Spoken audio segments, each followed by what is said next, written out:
A ver si ahora podemos retomar.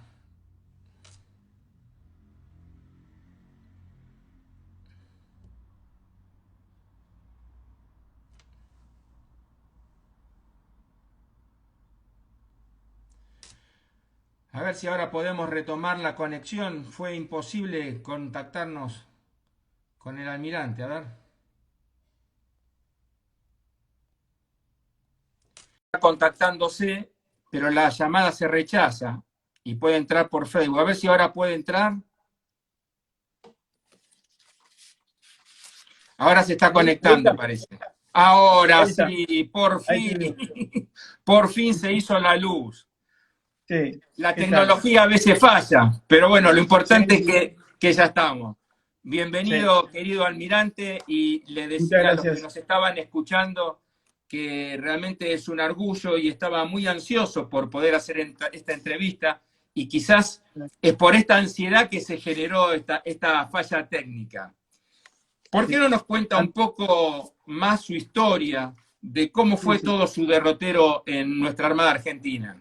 sí. Ante todo, quiero felicitarte por esta iniciativa de tratar las cuestiones de intereses marítimos, que la verdad es que en nuestro país a veces son cuestiones que no se tocan muy a menudo y son tan importantes, ¿no? Para nuestra república, hablar de las cuestiones del mar, que vuelvo a repetir, son importantísimas por todo lo que significa, por la enorme superficie que tenemos de mar, etcétera. Bueno, mi historia es, yo entré a la Armada, mi padre era marino, así que yo nací en Puerto Belgrano, ya que soy marino ya desde el nacimiento casi. Y bueno, crucé la escuela naval, de guardia marina estuve en el portaaviones, por suerte, una época lindísima, un buque extraordinario. Y después, bueno, estuve en la guerra de Malvinas, yo era tripulante del crucero Belgrano. Y después, bueno, mi carrera siguió, casi toda mi carrera a través de la flota de mar. Estuve siempre embarcado y en buques de combate, en destructores básicamente. Eh, y después, bueno, tuve también la suerte de ser el primer comandante del buque logístico Patagonia, que fue una adquisición muy buena en el año 99, porque son buques que le dan una capacidad enorme a la flota para permanecer en el mar. Fui segundo comandante de la Fragata Libertad, subdirector de la Escuadra Naval. Después estuve como agregado naval en Francia 2 años. Y después comandante de la división de destructores. Ascendí a almirante y fui director bueno, fui jefe de la naval Puerto Belgrano, este, director de la Escuadra Naval, segundo comandante operacional y después subjefe de la Armada. Ahí terminé mi carrera. Ahora, Así que, dejó como al pasar que estuvo en la guerra de Malvinas. Y sí, realmente esa es la humildad de nuestros héroes. Y usted creo que estuvo el 2 de mayo de 1982 en ese día de luto, pero de sí, héroes sí, de sí, nuestra sí, patria. ¿Por qué no nos cuenta un sí, poco ese día? ¿Cuál sí. fue la vivencia? Bueno, en primer lugar, quiero aclarar una cosa. Los héroes son los que fallecieron, son los que dieron su vida por la patria. Que eso, nosotros tuvimos la suerte de vivir, y somos veteranos, pero los verdaderos héroes son los que dejaron la vida por la patria. Bueno, el tema del crucero es, ustedes saben, en la guerra de Malvinas, la flota de mar se organizó en una fuerza de tareas dividida en tres grupos de tareas. Nosotros pertenecíamos al grupo de tareas 79.3 y operábamos a la altura de los estados con 2 destructores y un petrolero que nos daba combustible. El almirante Alara, que era el comandante de la flota, decidió el 1 de mayo, sabiendo que los ingleses estaban por el este de Malvinas con un grupo de batalla bastante grande, con portaaviones y demás, y en alguna medida se suponía que podrían iniciar un desembarco, o adelantar un desembarco en Malvinas. Decide hacer un ataque sobre la flota inglesa, empleando los dos grupos, el 79.1 y punto 2 por el norte de Malvinas, que estaba el portaaviones con los aviones embarcados, y nosotros por el sur en una suerte digamos, de acercamiento de pinzas sobre la flota británica. Eso fue el 1 de mayo. Bueno, si iniciamos la aproximación, nosotros anteriormente habíamos estado en Ushuaia y después en la isla de los Estados, iniciamos la aproximación hacia el este, Y en una cosa rarísima en el Atlántico Sur es la falta de viento, que ocurrió esa noche.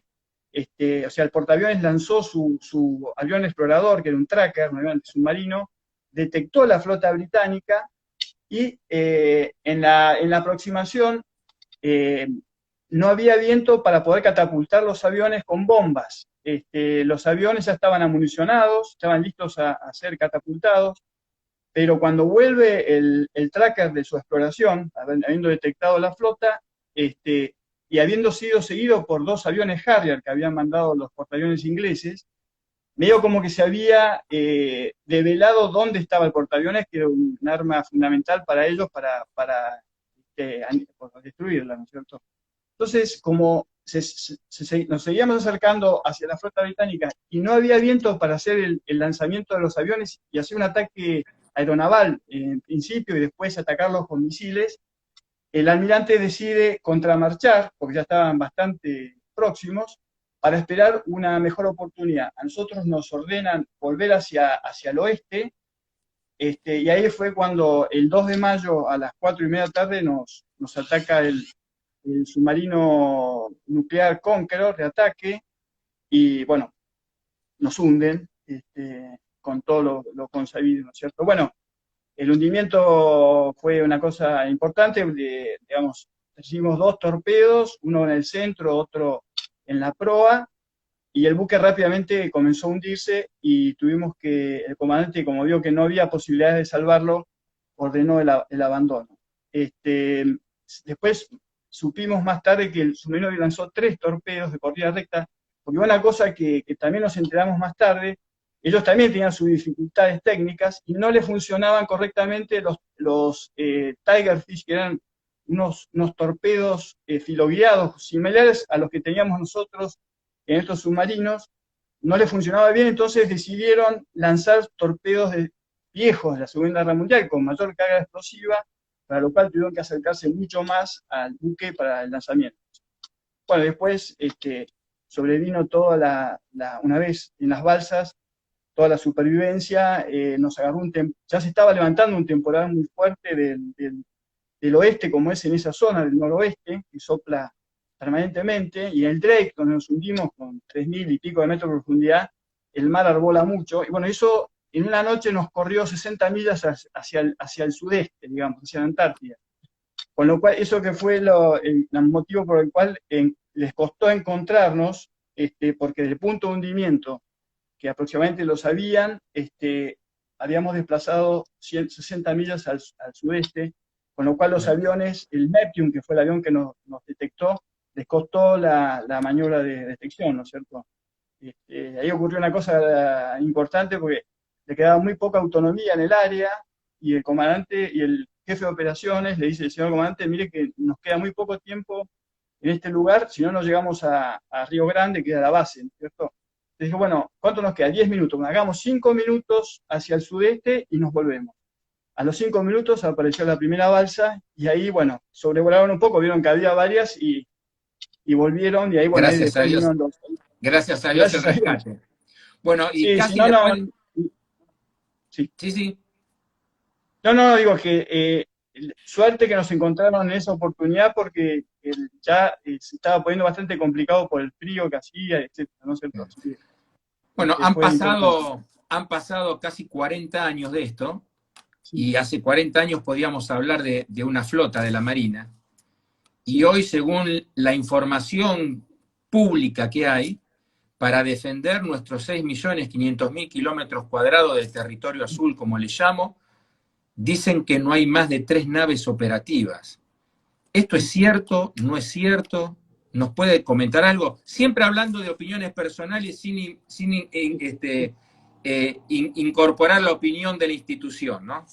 sí. Yo le querría hacer una pequeña historia de cómo siguió después, porque lo importante fue la experiencia que adquirimos en Malvinas, ¿no es cierto? Porque nosotros, en el año 83, comenzaron a llegar estos buques cuáles usted está hablando ahora, que eran nuevos. O sea, la Armada, la Argentina, el gobierno argentino había comprado una flota nueva de destructores, corbetas, submarinos, aviones que estaban súper estándar, etcétera, basándose en es un tema interesante, en un decreto presidencial del año 1974, el presidente era Perón, Pero, un plan de construcciones navales para renovar todo lo que, porque era una flota vieja, evidentemente, es la que fuimos a Malvinas, en buque de la Segunda Guerra Mundial, prácticamente, salvo dos que eran los destructores. Y basándose en ese decreto, digamos, después se pudo adquirir una flota muy moderna, porque la modernidad de la Armada empezó con los destructores tipo 42, que eran ingleses, precisamente, el Hércules y la Trinidad. El Hércules se construyó en Inglaterra paralelamente con el Sheffield, para que tengamos un poco en dimensión de las cosas, ¿no es cierto? Y la Trinidad, se construyó en el astillero de Río Santiago, un astillero buenísimo, que muy poco se conoce y que yo el año pasado, no me acuerdo, hace unos 2 años cuando se armó el lío Greñada en el astillero, empezaron a ver el astillero los periodistas como algo extraño, qué sé yo, es increíble, ¿no? En este país, cómo se olvidan las cosas, o el desconocimiento que hay de la construcción naval. Bueno, en ese astillero se estaba construyendo el destructor Santísima de Trinidad. El año 75 estaba muy avanzada la construcción y Montoneros le pone una bomba en la línea de ejes y lo hunde. O sea, fíjense, los Montoneros hunde un destructor misilístico destinado a la defensa de la República, ¿no? Eso lo hunden. Yo estaba en la cueva naval, precisamente escuchamos la explosión a la noche, y al día siguiente el buque estaba la popa totalmente debajo del agua. Eso implicó un retraso de 3 años prácticamente, o más, 4 años de la construcción del buque, estaba muy adelantado. Tal es así que este buque terminó de alistarse en el año 81 y participó finalmente en la recuperación de Malvinas en la operación Rosario en el 82, pero ya estaba recién llegado al país. Bueno, y eso es otra de las cuestiones, ¿no es cierto? La capacidad de construcción que teníamos en los astilleros. Estamos hablando de un destructor, en esa época era la última palabra en defensa antiaérea, en inglés, ¿no es cierto? Con misiles SIDAR, unos buques realmente muy buenos. No estaban preparados para la guerra de Malvinas, estaban preparados para otra cosa, era para combatir aviones de la Unión Soviética que volaban muy alto en el Atlántico Norte, y era para defender Inglaterra, básicamente. Eran misiles antiaéreos de 70 kilómetros de alcance, en esa época era mucho, pero básicamente para defenderse de aviones de alta cota, digamos, no para los Mirage o los A4 que los atacaron en Malvinas. Bueno, lo que quiero decir es que en el año 83, finalizada la guerra, recibimos una flota nueva. Yo creo que en ese momento, en la década del 80 y parte del 90, fue la flota más importante que hubo en América del Sur. Por lejos, superior a la chilena, a la brasileña inclusive, y eso nos permitió, con la experiencia de Malvinas, ¿no es cierto?, obtener una experiencia operativa excelente, porque estos buques eran todos automatizados, igual que los Hércules, ¿no es cierto?, y nos permitió ejercitarnos con lanzamiento de misiles antiaéreos, superficie, Exocet, equipos de guerra electrónica. Realmente hicimos una experiencia profesional excelente que nos permitió llegar a un alto nivel. Tal es así que en el año 91, en la guerra del Golfo, la Armada pudo mandar el destructor Almirante Brown y 2 corbetas MECO 140 a participar de la guerra del Golfo, ¿no es cierto? Y eso no es una cosa que se obtiene de un día para el otro, eso se obtuvo precisamente porque tuvimos una flota muy adecuada en un tiempo importante, ¿no es cierto?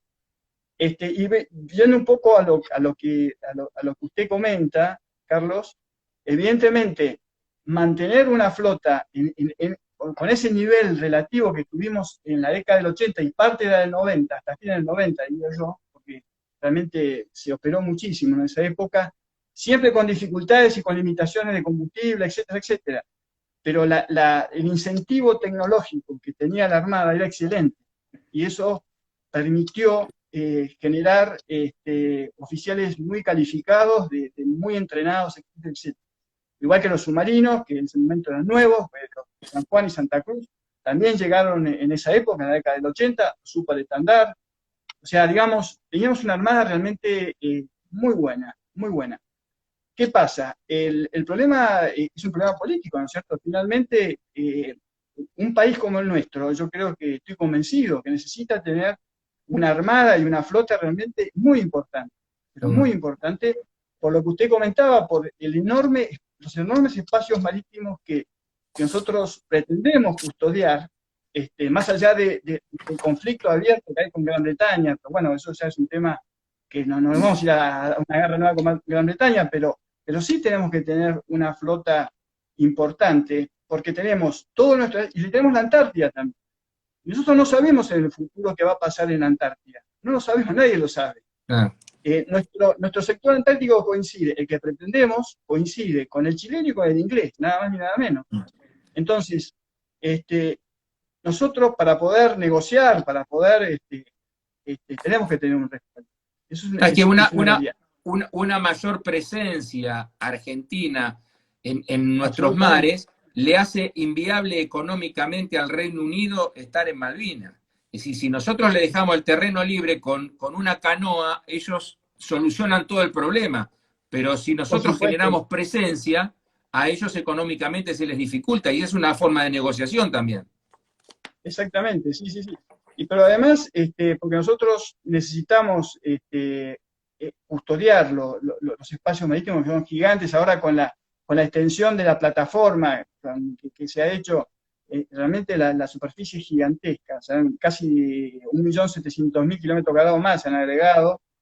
Pero además de todo eso, la gente a lo mejor no sabe mucho qué hace una flota. Una flota, la guerra del mar es muy complicada.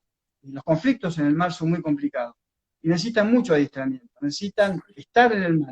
Los buques hoy por hoy están todos interconectados por sus computadoras, operan con lanzamientos de misiles, con guerra antisubmarina, con guerra electrónica, con operaciones de aeronaves, de helicópteros, de aviones de ala fija. O sea, son operaciones muy complejas. La guerra del mar es muy compleja. Entonces, necesitamos adiestrarnos. La Armada necesita estar en el mar. Y para estar en el mar, además, con buques adecuados para una guerra moderna o para estar a la altura de otras marinas. No nos vayamos a marinas europeas o norteamericanas. La Marina de Brasil, la Marina de Chile, tienen marinas muy, muy adelantadas, muy modernas. Y para poder intercambiar datos y para poder operar de forma combinada, se necesitan marinas muy modernas. Y no unos barquitos así nomás con un cañoncito de agua. Entonces, y eso, bueno, pero eso es una decisión política de Argentina. Y yo sé que el país está por algún tipo está diciendo, che, ¿este de qué está hablando? Si estamos con el COVID, estamos con una pobreza enorme. Sí, es cierto eso, yo eso lo reconozco. Pero creo que el tema no debe ser desatendido, porque finalmente, a la larga, va a tener consecuencias para la Argentina. Nosotros para poder negociar cuestiones de todo tipo, tenemos que tener un respaldo. Yo no digo que seamos belicistas ni que vamos a ir a una No, guerra, no, seguro. pero los países tienen respaldos con sus marinas y sus fuerzas armadas. La armada yo creo que es fundamental para este país, por más la aviación, la Fuerza Aérea también, ¿cierto? El ejército también, pero la armada es fundamental. ¿Quién no nos dice que el día de mañana vamos a tener que proteger nuestras rutas comerciales, por ejemplo? El tema de la piratería. Los países europeos tienen operaciones en diferentes lugares focales donde hay piratería y que les dificulta su tráfico comercial.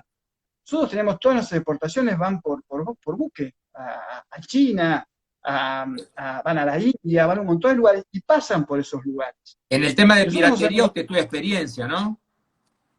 Sí, bueno, yo capturé un pesquero taiwanés el 25 de mayo de 1995. Sí, fue divertido eso, la verdad que fue importante, porque aparte fue fuera de las 200 millas. Era un buque taiwanés que estaba disfrazado de buque argentino, lo calificamos buque pirata, ¿no es cierto? Tenía matrícula de buque argentino, casco colorado, superestructura blanca, era un mellizo argentino pero taiwanés. Y de casualidad, digamos, nosotros estábamos patrullando y vamos a un lugar focal donde había un buque de madre, que era búlgaro, recibiendo la pesca de varios pesqueros. Pasamos cerca por la popa y vemos este pesquero taiwanés amadrinado al buque búlgaro. Bueno, no puede ser, porque un buque argentino está evadiendo la aduana, digamos, porque todo lo que exporta Argentina tiene que hacerlo. Bueno, ahí nomás hablamos con el comando de flota, hablaron con la Cancillería, capturen y lo llevamos estuve internado en Puerto San Julián durante 2 o 3 meses. Y como anécdota es que desaparecieron los perros de San Julián, porque estos tipos se comen los perros, ¿vio?